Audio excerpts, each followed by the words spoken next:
Aujourd'hui connecté, électronique et organisé, le marché des options n'a pas toujours été aussi structuré et populaire, avec des volumes dépassant pour la première fois en 2020 les volumes échangés sur les actions elles-mêmes.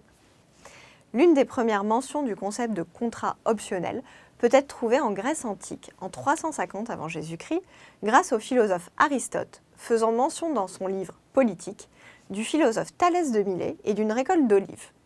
Connu pour son théorème, Thalès de Milet anticipe une hausse de la production d'olives et donc une grande récolte ayant pour conséquence une hausse de la location des pressoirs en raison de leur usage intensif. Thalès proposa donc aux propriétaires des pressoirs avant la récolte le versement d'une prime leur octroyant la possibilité de louer les pressoirs à bas prix. Au moment de la récolte, une pénurie de pressoirs permit à Thalès de les louer au prix fixé à l'avance. Au fil du temps, le concept d'option s'est développé et en passant par la bulle des tulipes, les contrats d'option ont vu le jour entre le XVIe et le XVIIIe siècle. Au XVIIe siècle, un processus de compensation pour les options s'est initié au sein de la bourse d'Amsterdam. L'éclatement de la bulle des tulipes étant toujours dans les mémoires, les options avaient mauvaise presse.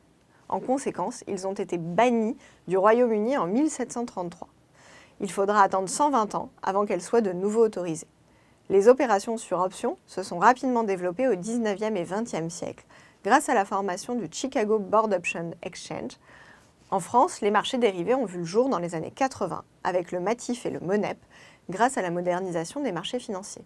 Aujourd'hui en France, c'est Euronext qui régit ce marché optionnel.